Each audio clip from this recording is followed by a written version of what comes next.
The barrel of a loaded Glock 19 pressed coldly against her temple, the officer's hand trembling with a dangerous mix of adrenaline and unchecked power. When she slowly produced her gold FBI shield, he didn't lower the weapon. Instead, he laughed, a harsh, disbelieving sound. He called it a fake, but moments later, he would be the one begging for mercy. Special Agent Maya Ellison of the Federal Bureau of Investigation's Phoenix field office was running on empty. For the past couple of days, she had been buried deep in a multi-agency sting operation aimed at dismantling a local methamphetamine ring tied to the Navarro cartel, one that had been funneling cash across the border.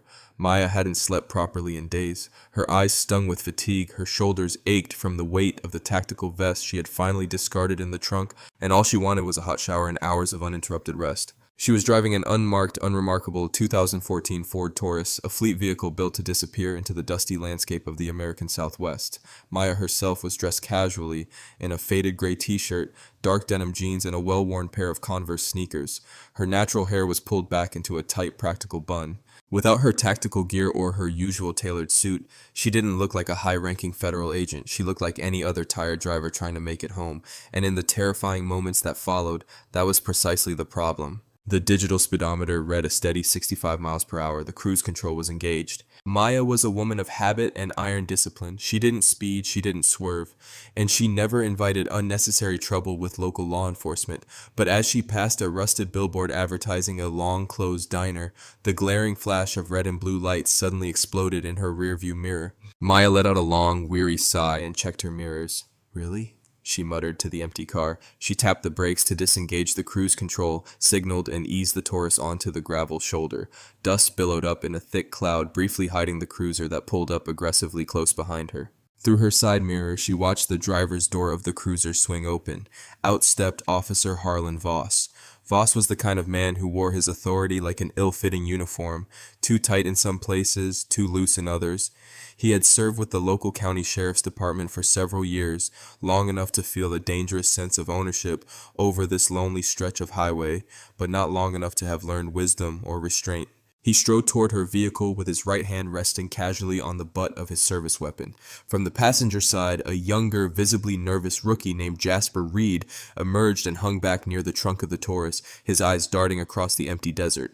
Inside the car, Maya ran through the mental checklist her father had taught her years ago when she was learning to drive, a set of rules created specifically for black drivers facing police encounters. Engine off, keys on the dashboard, windows rolled all the way down, hands planted firmly at 10 and 2 on the steering wheel. She knew the statistics all too well. She knew how quickly a routine traffic stop on an isolated desert road could turn into a national headline. The badge tucked inside the breast pocket of her jacket, draped over the passenger seat, might protect her in federal court, but out here in the dust and the brutal heat, she was just a black woman alone in a car. "Afternoon," Maya said, keeping her voice even and calm as Voss leaned his mirrored sunglasses into her open window. "License, registration, and proof of insurance," Voss demanded. No greeting, no explanation, just a sharp order that revealed his need to dominate. "I can get those for you, officer," Maya replied, her hand still on the wheel.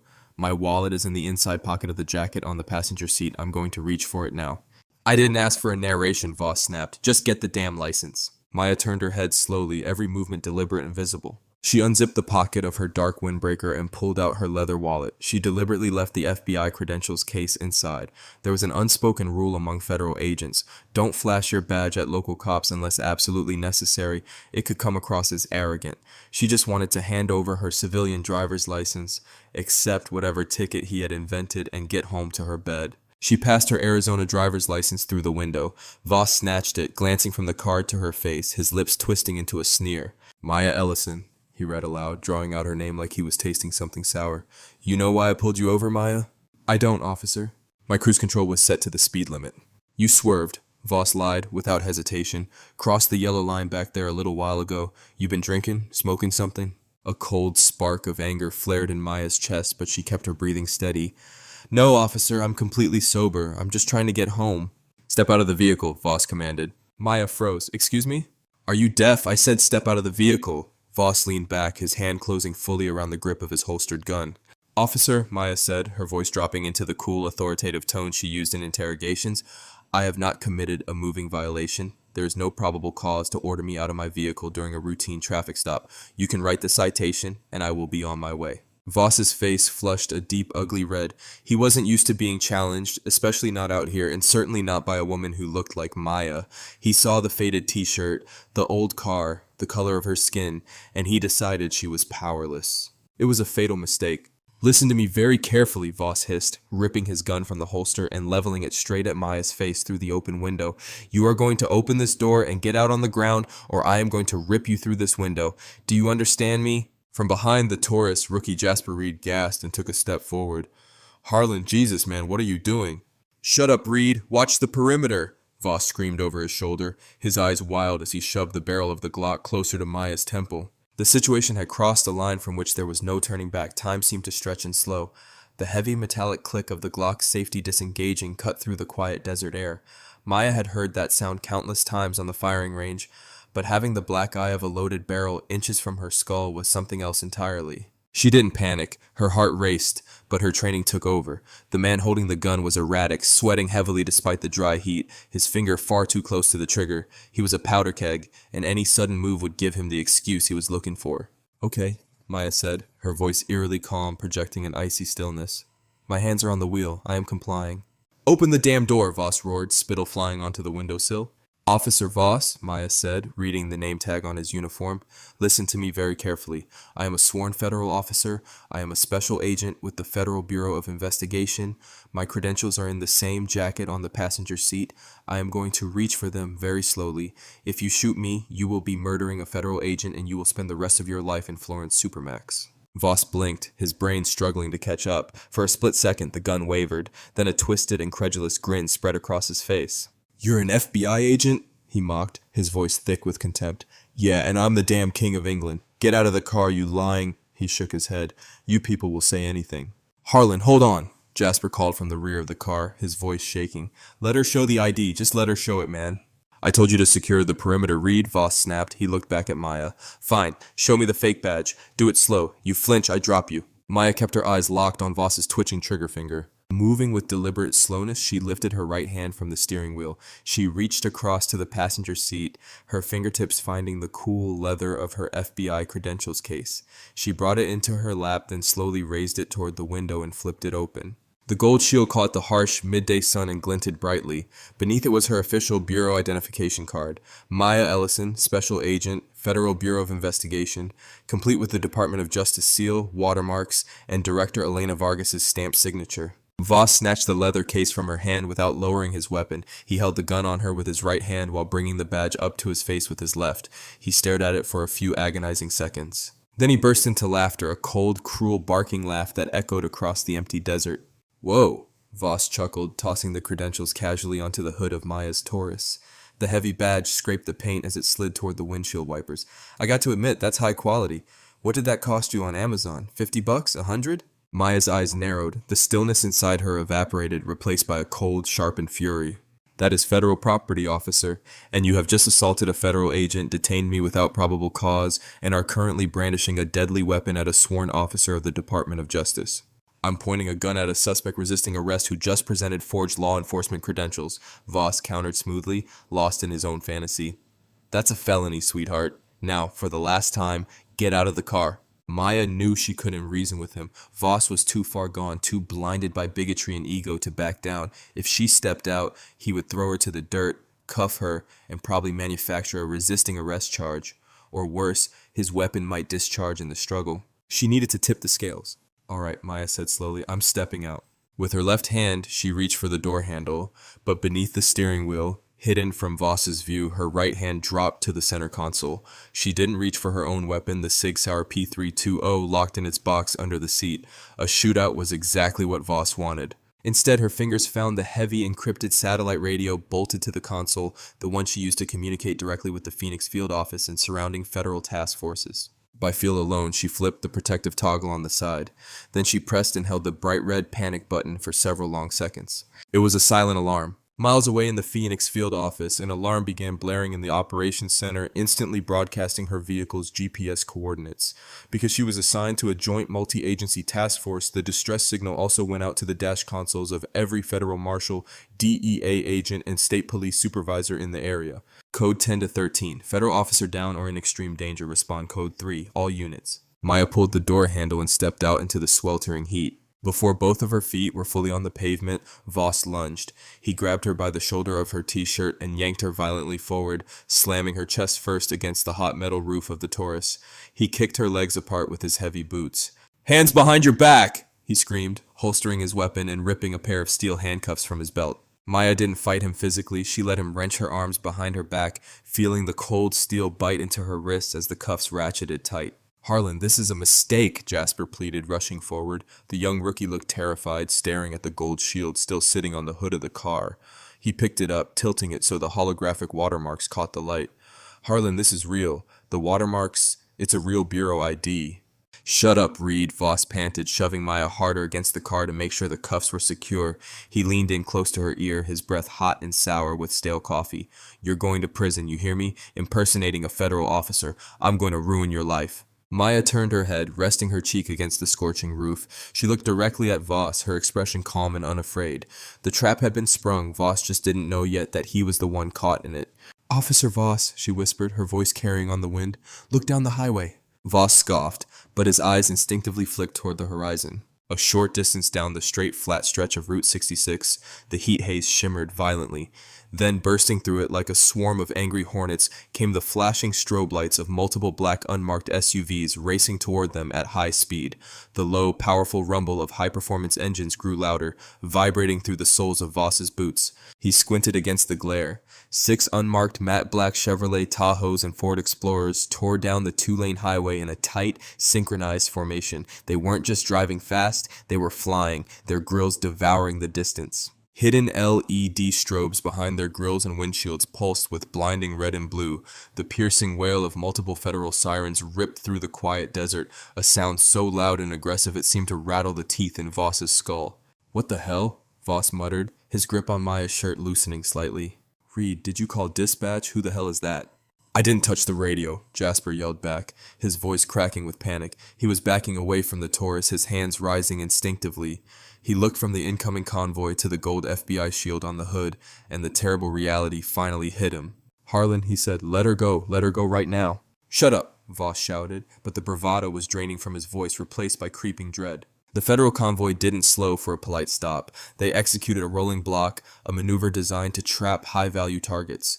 2 Tahoes swerved into the oncoming lane and skidded onto the opposite shoulder, cutting off any escape route ahead. 2 more slammed on their brakes directly behind Voss's cruiser, boxing it in. The final 2 angled in aggressively, their heavy brush guards stopping mere inches from the driver's side of Maya's Taurus. A suffocating cloud of dust and gravel washed over the scene. Before the dust could settle, the doors of the SUVs flew open. "Federal agents, drop your weapons now!" Over a dozen heavily armed men and women poured out. These weren't local beat cops, they were operators in heavy plate carriers marked with large yellow letters, FBI, DEA, U.S. Marshal. They carried short-barreled M4 carbines and Remington 870 shotguns, every barrel aimed at Officer Harlan Voss's chest. "Hands in the air, step away from the agent, do it now!" The commanding voice boomed from the PA system of the lead Tahoe. Stepping out from behind the reinforced door was Special Agent in Charge Victor Langford. Langford was a veteran of the Bureau with decades of experience, a broad-shouldered man with silver hair who ran the Phoenix field office with discipline and little patience for local corruption. His hand rested on the Glock at his hip, his eyes locked onto Voss with cold fury. Voss was frozen, his mind raced, desperately trying to construct a version of reality where he was still in control. Whoa, hold on," Voss shouted, trying to project authority over the deafening sirens. "I'm County Sheriff's Department. I have a suspect in custody for forged credentials. Stand down." Langford didn't slow his stride as he marched into the center of the dust-choked scene. "You have exactly 3 seconds to unbuckle your gun belt and step away from my agent or my men will put you down, Officer. 1. "She's a fake!" Voss screamed, his voice rising into a panicked squeal. "She swerved. She resisted." 2. The unmistakable, terrifying sound of a dozen tactical rifles chambering rounds echoed in unison, a metallic, final sound that cut through the noise. Voss looked left. A U.S. Marshal, a massive bearded man named Quentin Hale, had his red dot sight centered on Voss's forehead. Voss looked right. 2 DEA agents flanked him, weapons steady. He looked behind him for Reed, but the rookie had already dropped to his knees in the dirt, hands in the air, wisely surrendering. Voss's ego shattered. The illusion of power evaporated in the heat. His hands began to tremble violently. Okay, God, don't shoot, Voss whimpered. With shaking fingers, he unclipped his duty belt. The belt, holding his Glock, taser, and pepper spray, hit the asphalt with a heavy thud. He kicked it away and raised his hands high. On your knees, face away from me. Interlace your fingers behind your head, Marshal Hale barked, stepping forward. Voss dropped to his knees, the rough asphalt biting through his uniform pants. He laced his fingers behind his head, chest heaving with shallow, panicked breaths. Langford ignored the kneeling cop and walked straight to Maya, who still stood calmly against the side of her Taurus, hands cuffed behind her back. You good, Maya? Langford asked, his tone shifting from commanding to deeply concerned. I've been better, Victor, Maya replied, her voice steady despite the dust streaking her face. Wrists are a little tight. Langford signaled to a DEA agent who hurried forward with a handcuff key. A moment later, the steel clicked open. Maya brought her arms forward, wincing as circulation returned. She rubbed her raw wrists, then calmly reached over, picked up her gold FBI credentials from the hood, and slipped them back into her jacket pocket. Did he draw on you? Langford asked quietly, his eyes moving to Voss, who was now being aggressively frisked by Marshal Hale.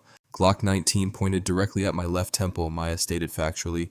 He disengaged the safety, claimed I was swerving, ordered me out without probable cause, and laughed when I presented my federal ID. Langford's jaw tightened. A muscle ticked in his cheek. He turned slowly and walked over to where Voss knelt in the dirt.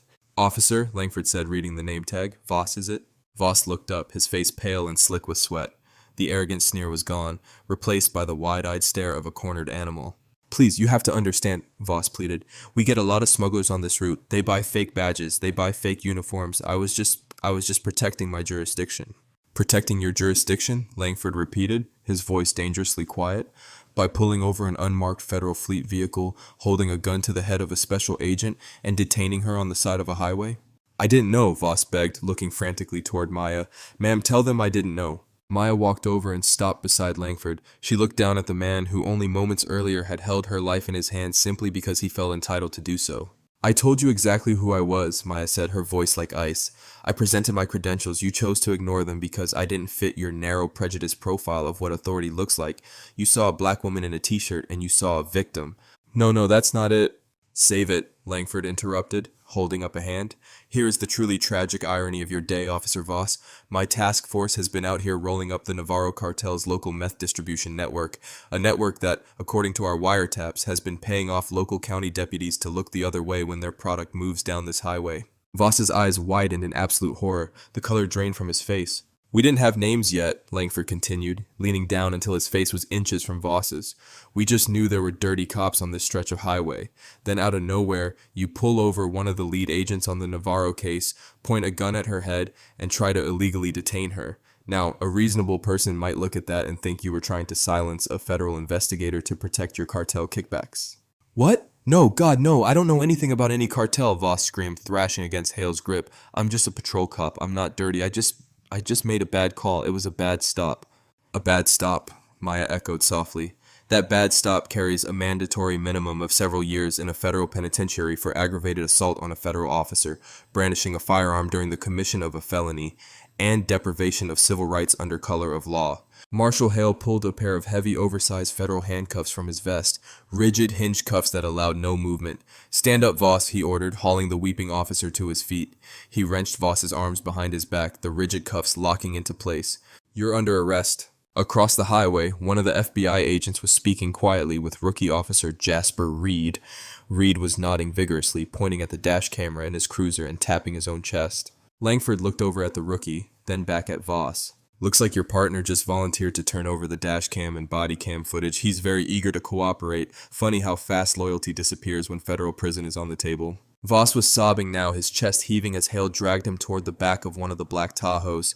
The marshal popped the rear hatch, shoved the disgraced cop inside, and slammed the door shut, sealing him in darkness. The dust on Route 66 was finally beginning to settle. The flashing red and blue lights painted the desert in chaotic, rhythmic strokes. Langford let out a long sigh and ran a hand through his silver hair. He looked at Maya.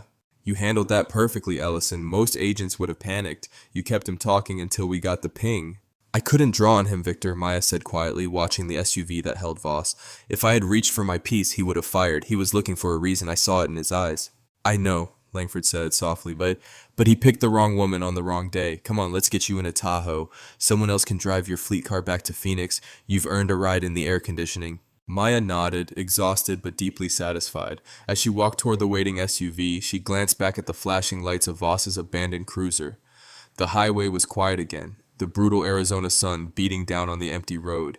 Justice out here was rarely swift and it was rarely caught on camera, but today the trap had worked flawlessly. The predator had become the prey, brought down by his own blind arrogance. If you felt the adrenaline rush of this incredible true crime takedown, hit that like button right now. Stories like Maya's remind us that ego and abusive power always meet their match when true accountability arrives. Share this video to spread the message that justice is blind, but it hits hard.